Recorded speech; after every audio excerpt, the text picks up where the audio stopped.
everyone, and welcome back to Tattoo Homewreckers. Good to see you guys again. Hope you're having a wonderful day.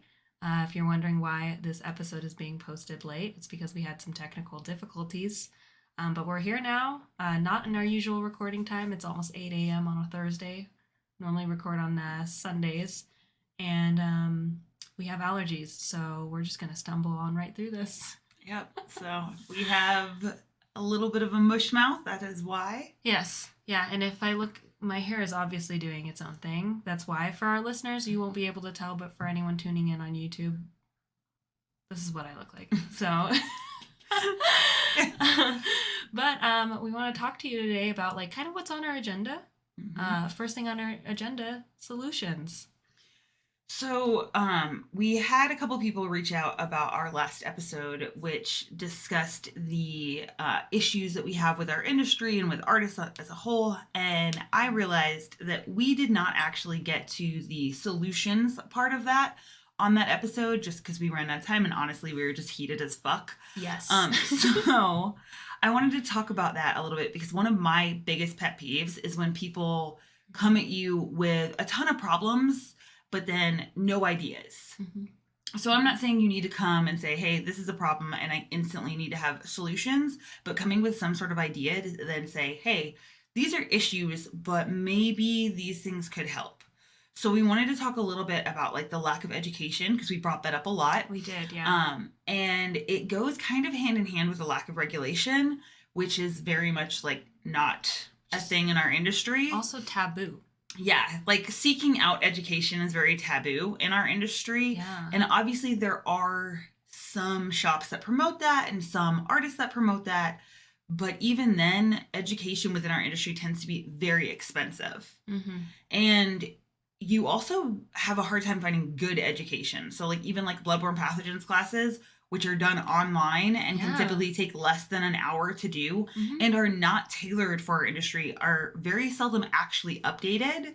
I used to work for a company that taught bloodborne pathogens infection control, and we would go and teach actual classes. And when we did that, you had time to answer questions at that point. You could then gather questions and then go back to that artist later if there was something you didn't know. But we were able to teach people to physically put on gloves. Because even watching people put on gloves in this industry is terrifying. When they're like, I'm going to put this on, but I'm going to touch the entire outside and contaminate my glove. Yeah. And even like discussing contamination, a lot of artists don't even know what that actually means. They don't know the difference between clean and sterile. Oh, yeah, language is huge. And that's like one of the biggest things, because like we don't correct me if I'm wrong, but I think you told me this, like there's a difference between disinfecting and sterilizing. Yes. And so like a lot of people don't understand what that difference is. And like also I just want to circle back to the whole teaching thing. This was in South Carolina. This wasn't here. Yes, I was in South Carolina. Yes, I know that, but I want to have in South Carolina we had much stricter regulations, which of course there was tons of pushback on that. But when you think about it as an industry instead of as an individual, feeling like you yourself are being attacked, see it big picture. Yeah, and big picture. It's designed to make sure that the public is safe. And so kind of promoting more of this idea that education is a good thing as opposed to this Wild West idea of education is bad.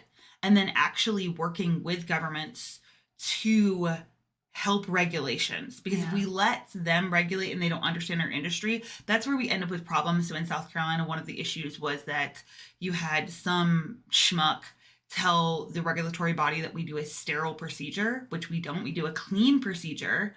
But that meant that then every shop, every artist had to have sterile gloves. There's that, yeah. So that's where that language and understanding what you're talking about really matters. Yes. But as a whole, we're missing this like drive for knowledge. And then when you do go to conventions, you're lucky to get maybe one class on bloodborne pathogens where you'll get 10, 15 classes on like technique. Yeah. But even then you have like, I watched a super famous artist, I won't state his name. I watched him eat a sandwich over his setup area, set up without gloves. Oh, that. And then, it irks me. Yeah. Whenever I see that. Oh. Yeah, did the whole thing and didn't understand what was wrong with that. Yes. So then when you have these idols, you are also not held accountable to that and not promoting this idea that like education is good, learning about local statistics for diseases. Mm-hmm. Because like if you get a Needlestick, depending on where you're located, what diseases are prevalent. So even like college towns, you tend to have a higher chance of getting things like Hep mm-hmm. or syphilis. Yeah. And let's talk about like circling back real fast, Needlestick. For people who don't know what that is, mm-hmm. it's when you accidentally catch yourself with the needle, the dirty needle that's on the client. Mm-hmm. And there's a whole separate procedure for when that does happen that we are supposed to follow. But a lot of artists don't know what it is and don't follow it. And I kind of love this because we just totally jumped right into it. There are so many points of attack to make on, like, again, this like solution-based, this kind of workshop episode that we're doing. All we're doing really is workshopping and like trying to see, again, how we can better ourselves and what solutions we can make. And mm-hmm. That goes back to like we can go from the culture of it, where it's like, oh, all government is wrong, where it's like this weird pendulum swing of like either, like I feel like a lot of artists think that like we either have full control or we have no control. And that's not where we're at. Yes. It's about mm-hmm. just like how the medical world did it and how estheticians did it. You have to work with your regulatory body. Yes. And the issue is that if we don't work with them, they will just regulate us. Right. And then when you do have these people who are trying to work with regulatory bodies, a lot of times they're mm-hmm. pushed out of the industry. Yep. So it's kind of changing that culture so we have the ability to then create higher standards. Absolutely. And then just generally create better education. Mm-hmm. So you're not taking an online course mm-hmm. once a year for 20 minutes and then able to pass when you get basic questions wrong. Oh, yeah. Because to me, that's terrifying. It's concerning. And this idea that you just know the information when it's constantly changing. Oh my God, like yes. hairstylists have more continuing education than we do. Yep. Mm-hmm. But it's something that in our industry, they see it as, okay, well, I don't need to. But I think it's that same process of you learn underneath somebody. So I'm not saying you need to go like Oregon route and have schools, mm-hmm.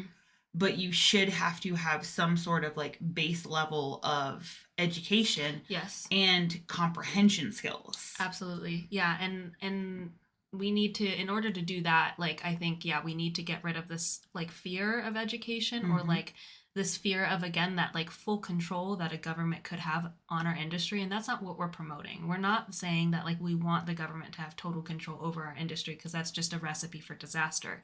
Because it's one of those things where it's like, how are they supposed to know, like, what we deal with on a daily basis if they've never tattooed a day in their lives? Yeah. So, again, it, like, you have to, like, meet people halfway and know that, like, it's okay. And, like, we need to destroy this idea that like regulation is bad and destroy the idea that education is bad. Because one of the first shops I worked at, I had, and mind you, it's just an associate's degree. But I had an associate's degree and like my ex-boss had told me that he doesn't believe that people with college degrees should be tattooing. And I was so like, what? And then there was this huge like drama thing that happened because you were going to take me to a convention mm-hmm. to learn about said things. Like, of course, there were people doing seminars on technique, but one of the biggest seminars that stood out to me, especially since I wasn't tattooing yet, was the actual, like, I don't know what it was called, but like a cleanliness seminar and like a disease control seminar. Yeah, your bloodborne pathogen infection control. There we go. See, that's a much better way to. And there was a huge drama flare up with that when he found out that I was mm-hmm. going, because he was like, what did he call me? He called me a rock star because I was acting like a rock star because I wanted to seek out more knowledge about mm-hmm. tattooing. Yeah. Which makes no sense. And so whatever gripes you have with that, I don't know. I don't understand where that comes from. But I think that also comes into this idea that we need more like diversity mm-hmm. because right now we only have mm-hmm. like a very niche, sorry, I got distracted by birds outside. Yeah, I looked at that too. We have a very niche market essentially that And if you take offense to this, fucking just look around a tattoo shop. There we go. Most tattoo shops are white men. That's it. Yeah. We're heavily outnumbered. It's to the point where, like, we get confused. Any girl that works at the studio gets confused with each other because people subconsciously assume that, like, oh, there's only a couple girls that work there. There's actually quite a bit for us. But that's different because, like, we made the active decision to hire. Yeah, to hire women. There we go. To, like, even out the playing field. Yeah. And there's also that weird, like, oh, we've been told before that, like, oh, well, I just don't work well with women. Yep. And so, yeah, where is that diversity? Like, you want to promote that. And, like, it also goes hand in hand with the fact that, like, I think we talked about this as well. The industry is not, like, a safe place for women or a safe place for gay people. But by taking on apprentices who are not white and not just a guy, not your typical tattoo artist, adding diversity in there allows you to then start, even though it's slow, it allows you to start changing that. So instead of saying, hey, yeah, I want to add to the problem, that's what most of what we have, then saying, hey, like, I myself will not train a man. I'm going to train people that are, like, that do not identify as a cis white, probably straight man. Yeah. Just because for me, adding diversity into our industry is the best legacy I can ever leave. So, like, for me, it's a really big deal to, like, train women, especially because, like, we didn't get into it a whole lot last time, but sexual harassment is a huge part for us. Yes. So being able to provide a safe space for people who would have to worry about that is huge for me, because I'm not going to sexually harass any of my apprentices. You haven't. Yeah, that'd be weird. So I think it's that creating a safe culture and then also promoting it. Because I feel like a lot of shops don't do a lot to then promote, like, hey, we are queer friendly. We are, like, just generally friendly. Yes. And not trying to build the stigma of, like, we're badasses, we're outlaws, we gotta fucking play crazy loud music and drink and smoke, and, like, we're gonna hang outside like we're a bunch of bikers and make sure it's not welcome. But promoting that idea that, like, our industry can be all inclusive. Yes. So when I walk around a tattoo convention, I'm not just like, great, everyone here looks exactly the same. Because that's usually what you see. You just walk through and you're like, yep, I can't tell the difference between all of them. They're all just the same. Yeah. With their black t-shirts and their beards. And, like, unfriendly demeanor and, like, I don't know, in turn, like, including more people in our industry that are, you know, people of color, women, queer, you make our industry a more safer place for clients who are people of color, women, queer, et cetera, and kind of broaden the idea. And I feel like a lot of shops, like, I don't know, first shop I worked at, they said that they were all inclusive. Thank you. Well, but there's a difference between promoting and also actually being about it. Because there were, I feel like, a lot of about it. Yeah, there were a lot of, like, I don't know. Again, it's a shop that was like, yeah, we believe power of the people. You know, we're a safe place for queer people. We're a safe place for people of color. And then turn around and be like, I don't work well with women. Okay, sure. Like, really be about it if you're gonna be fucking about it. Yeah.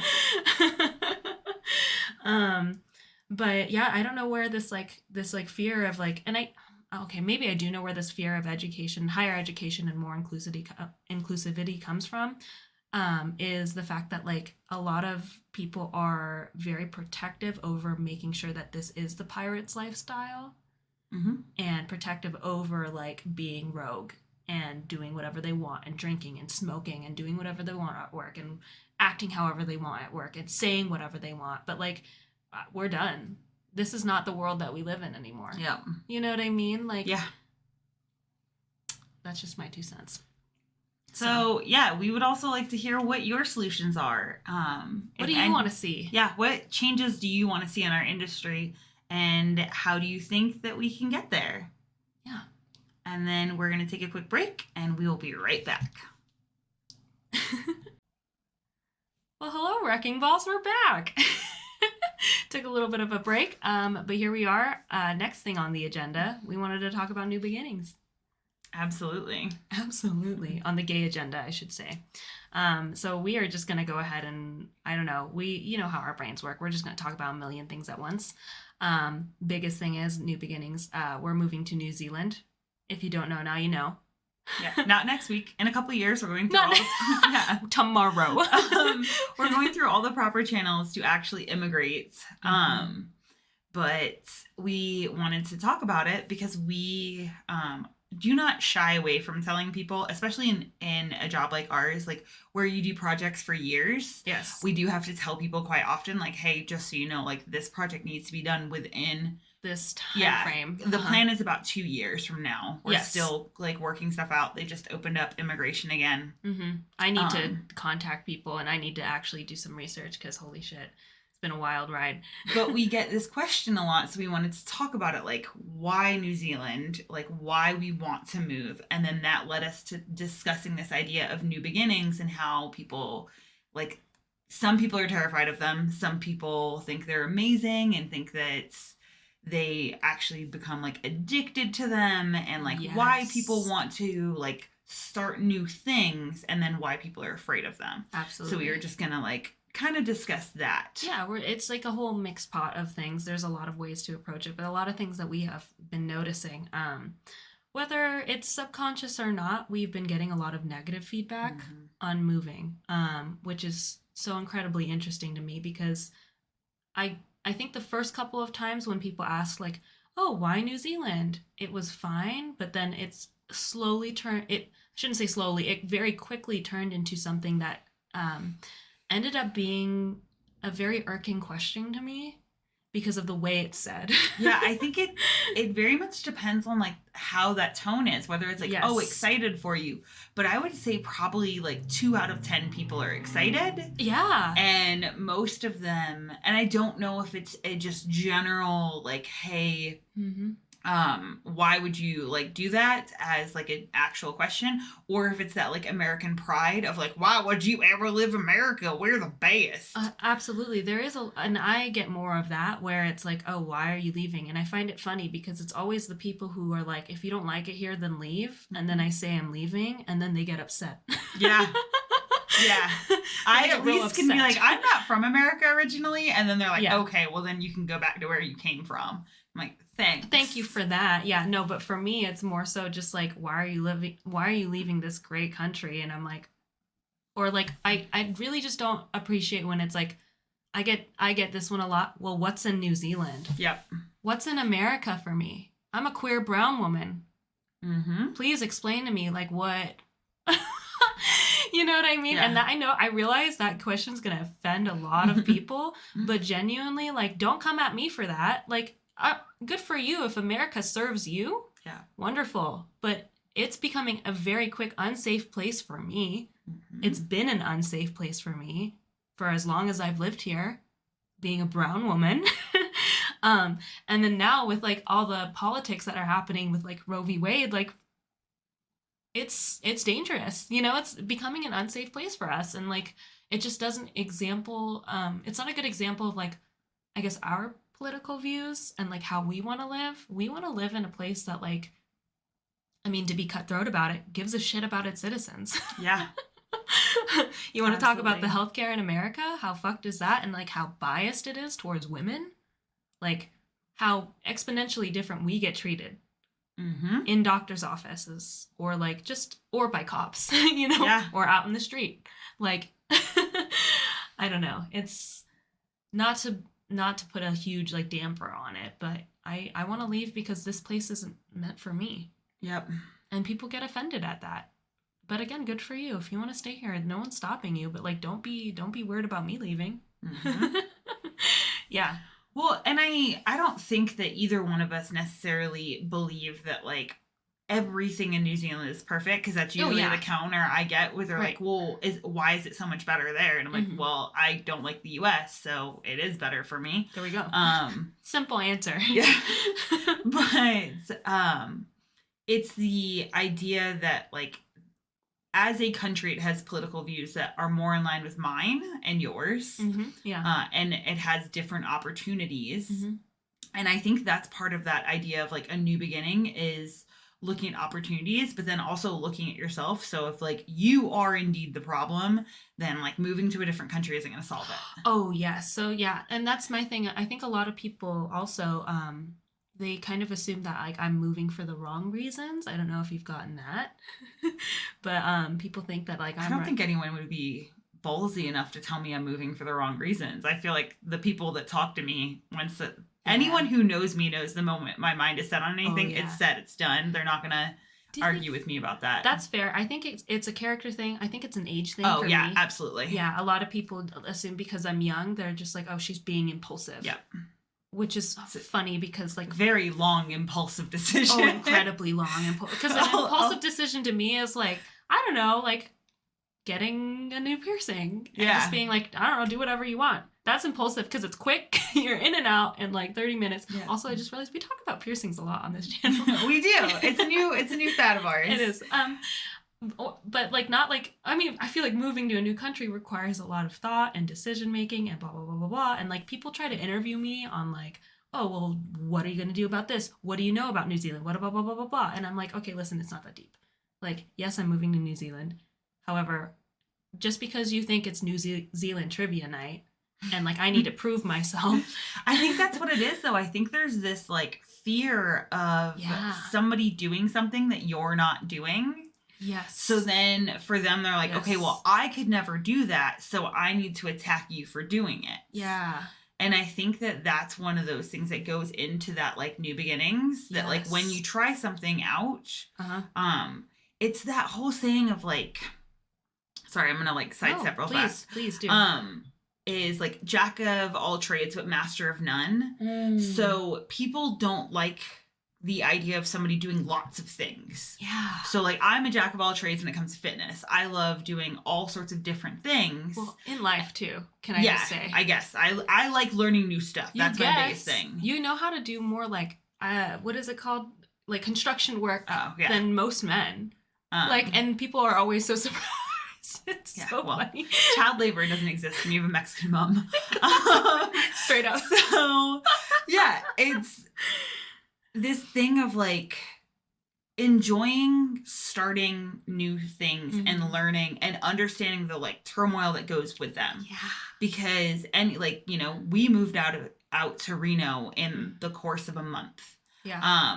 And everyone that we had told about it were like, you're crazy. You don't know anybody. And I'm like, that you make new friends fucking everywhere. Right. I've lived a lot of places and I've made new friends everywhere and it's great. But you have to, and for me, that's a huge part of my life is like trying new things, like starting to learn new, like talents, you just anything where it's like, hey, like we did with pole dancing where we're like, all right, fuck it, let's try it, and if we like it, awesome. If we don't, we don't. I tried snowboarding and that wasn't my idea of a good time. Bouldering was terrifying for me. Absolutely. Loved it.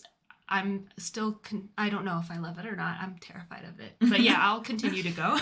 But I think that's it, is that like because somebody can't imagine themselves doing it, they then feel this sort of like inadequacy for not trying and then project that onto other people. Yeah. Or you have that flip side of the people that become addicted to new beginnings. So they're like, hey, I'm going to, just like, I'm going to start this new fitness program. And then after 2 weeks, if I don't see results, I'm going to quit. I'm going to try this diet. And if it doesn't work after 3 days, I'm going to quit. And it's this like addicting because you get this release of endorphins and adrenaline when you're like, oh yeah, it's this like giant placebo effect of, hey, look, I'm going to start this new thing and it's going to be amazing. But then there's no like stick with it. So it's the like, okay, I'm just going to start a new job. And you're like, okay, awesome. Why? And they're like, because. And you go, oh, okay. Yeah. And there's no like, hey, like, why am I doing this? Like questioning of yourself. Because I don't think other people have the right to question you. Absolutely. Just because like, we were talking, we get those questions all the time and they're incredibly frustrating.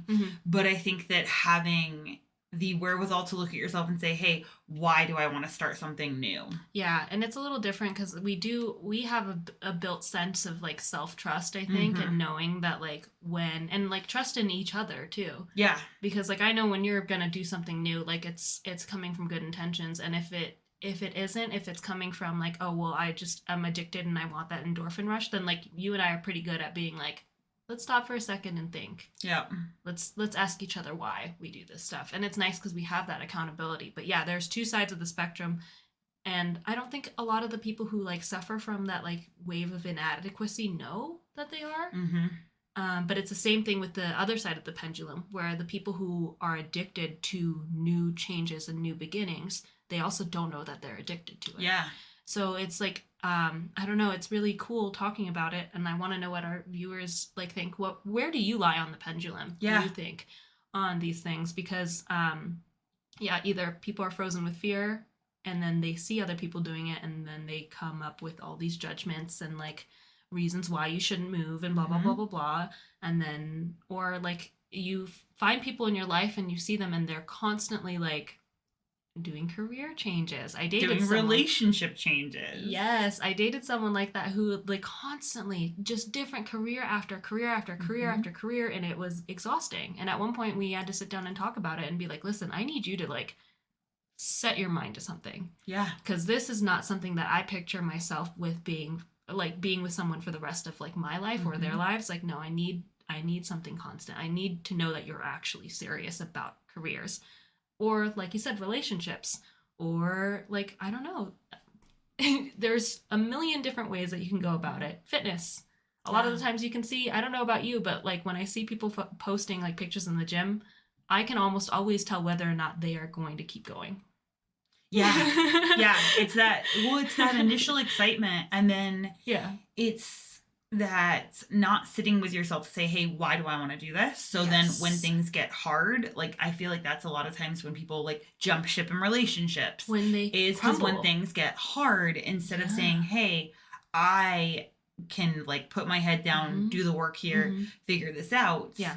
And I'm not saying to like stay into shitty situations, but I'm just saying like you're the common denominator. So like looking and saying, hey, if I tend to like just jump ship every time things get hard, maybe addressing that in yourself. Or if it's the other side of that spectrum that's like, hey, I never make risks or I never like try new things. Yeah. Like why? Like that's my biggest thing, is that's what I want to know. Like if you know that about yourself, like why? Yeah. And I think, I don't know, I feel like a lot of the time people are afraid of failing, which incredibly valid, but like just know the people who do take new risks, it's not that they aren't afraid of failing. You know what I mean? We incredibly are. It's the same thing as like, to circle back around and make it about fitness, elite level athletes, it's not that they're not in pain. Yeah. It's that they're comfortable in it. I guess condition themselves into knowing that that's part of the process. Yeah, I guess that's my thing, is like I don't necessarily worry about failing as much anymore because like I just don't see it as failure. Yeah. I see it as an opportunity to grow, an opportunity to learn. And like, if I fall on my face, I still don't consider that to be failure, because like I learned something and I tried. And I think that to me, I guess my definition of failure is never coming off the start line, never actually starting. I love that. If I look at my life and I say, hey, this is it, you never did anything that you wanted to do. Because like, you know, if moving is not what you want to do, don't fucking do it. I'm not saying everyone needs to like move across the world, but I think that for me, you know, like my parents moved across the world and like my grandparents moved. And so it's something that, and like your mom moved across the world and your dad moved across the world, and then your grandparents. So I think that like for us, we've had those trailblazers that say, here you go, you can do this. Whether or not they meant to give permission for that, they still did. Yeah. And so normalized I think that, they normalized this idea of like just being able to take big risks. And I don't necessarily think that big risk equal big reward. I think that like all things can give you big rewards if you dedicate yourself to it. Absolutely. And you know, like, yeah, this is what I want to do. Because do I think that our life will be completely different when we move to New Zealand? yes and no. Yes and we're no. still the same people. Yes. So we'll still bring, we're just in a different place. Yes. But we'll bring all of the same issues and also all the same like passions and loves. I love that. Yeah. We are the same people and we'll bring all the same like self issues that we have with ourselves. Again, moving across the country won't get rid of the fact that like I'm secretly worried that I sound like Kermit. Yeah. Obviously there's bigger issues than that. But you know what I mean. Everyone's going to now be like, yeah, 100% sounds like Kermit. Kermit. Just leave a bunch of frog emojis. Oh my God, that'd be so funny. But that's the thing is like we're not running away from anything. And so yeah, I love your definition of failure because it's one of those things where I'm like, no, you need to, if you haven't come off the start line, we're not saying get to the finish. We're just saying come race. I don't think to me, I don't think the finish is death. Yes, but death. Like that's it. So like I'm trying to run on this track for as long as I can run. Yeah. And also I'm trying to like do as many other things as I can do to experience life. You're the crazy person on the track doing all the events. They're like, what is she doing? It's not just one event. They're like, okay, you do you, boo. That's great. Good for you. Because I personally don't see the point of just like doing one thing. I don't want to stay in one lane. Yeah, I don't. This is not a hey, stay in your lane situation. This is like, oh shit, that looks fun over there. Oh shit, that looks fun. Yeah. It's just trying new things. Because I, at this point, which is great, because me 10 years ago hated new things. Like every time I'd go to a CrossFit class, I'd cry because it was hard. And I was definitely that person that like walked out of class. So props to my coaches. Props to CrossFit Jacks for like being a really good starting base. Yeah. Because I was a person that lived with a lot of fear of failure.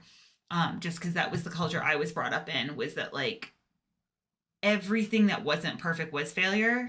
So, you know, if I brought home a C, that was failure. As opposed to being like, hey, this is an opportunity to learn. So I've had to reparent myself to say, hey, everything is an opportunity to learn. So even if it doesn't go the way you thought it was going to go, that's beautiful. That's gorgeous. So like any sort of things that arise in my life, even though I still have that first knee-jerk reaction, then I get to wrangle it in and say, hey, what can we learn here? And like that reaction to learning question has gotten a lot shorter, where before it would be months that I'd be like, oh, maybe I could take something away from this. And now I can be like, hey, what is our opportunity? Yes. And that comes much faster now. No, absolutely. And again, that comes from like constant like conditioning of like trying new things and doing new things. Yeah. Because like knowing you now, and I feel like a lot of our viewers like knowing her, like you know that like, you know, she's big into fitness. So hearing that you walked out of a CrossFit class is wild to me. It's so crazy to me. Sobbing. Yeah. So many times. Because you've been that person for me that has been like, keep going. It's okay. You got this. When I've been at that point of like, why am I here? Yeah. And I just want to encourage anybody out there who's on that side of the pendulum, who struggles with like trying new things, making that jump into a new career, to know that like you have an inner calling and it's your knowing. We got this from Glennon Doyle. Follow that knowing. It's worth it. And like the more you do that, the more you condition yourself into A, following your knowing, and B, just doing new shit every week. Just challenge yourself once a week, or if that's a little bit too frequent for you, once a month. I'm going to go out of my way to do something a little different, whether that be take a pole dancing class, take a CrossFit class, do yoga. Whether that be driving a different route to work. Yes. Why are you taking the same route every single day? Absolutely. Mix shit up. Like, go and explore. Be a tourist in your own town. Yeah. Pretend like you've never been there before. You know? Yeah. Like... Take fucking pictures. Do the stuff that you would typically judge someone for doing. Because I hear this all the time because I travel quite a bit, is that, like, I go to visit people and they are like, oh my gosh, I never, like, check this place out because, like, I just live here. I'm like, yeah, but what happens if you, A, don't live here anymore and you miss this beautiful opportunity to see your town? And also... those things are offered for a reason. Yes. Like, I'm all about, like, doing the dumbest touristy shit. I'm like, wait, my town has ghost tours? Done, bitch. Absolutely. Like, I love to go. Like, there's still a museum in Lexington, South Carolina that to this day I am bitter that I never got to go. Let's go. So. Let's fucking go. I'm fucking down. Let's go. Yeah, and it's just like this little like house that they preserved. That's it. And I was like, man, I didn't go to that place, and I drove by it a million times and thought, oh, I should go, and I never went. So now I'm that person that says, I'd rather go, and if it turns out to be terrible, that's okay. It's a great story. Oh, I love that. I love that. You're the person who taught me that too, because it led to me just like, I don't know, just doing fun shit. Yeah. Flying across the country to meet people that I've never met before. Yeah. If it turns out terrible, that's what I tell myself all the time. We learned this from Alex Honnold, which is that it's character building. So if you're doing something and it's like really hard and you're like, why the fuck am I doing this to myself? You just keep telling yourself this is character building. Yeah. And then mental gains. Yeah. It's just that idea that like, if it all goes sideways, so what? Here's the worst thing that happens besides us like dying. If we move New Zealand and it's awful and we're like, fuck, we hate this. It's terrible. Yeah. Okay. It's a funny fucking story. Yeah. We go, remember that time that we thought like New Zealand was a good idea? We got there and it was trash. Yeah. Yeah. Like that shit's happened where we're like, oh, let's try this thing. And then we go, oh, well. And now I have hilarious stories. Yeah, absolutely. I was going to say, I mean, shit, not to bag on Reno, but y'all moved to Reno. But you met me and we've met great friends here. Yep. And I'm in a great shop and I love where life has taken me, even if this is not my forever place. This isn't my forever place either. And I think it's important to like, I don't know, just like say, like, just know that like, that's okay. Yep. That's okay. So for this week, we want to hear about what new things you are trying. And also if you are addicted to beginnings or never fucking try something new, or maybe if you're in between. And so please share with us what new thing you are trying this week or what new thing you've recently tried, even though you didn't want to. Love that. Call to action. Let's go. So thank you for joining us, and we will see you actually in a couple days because we're late on recording this. See you guys soon. Bye. Bye.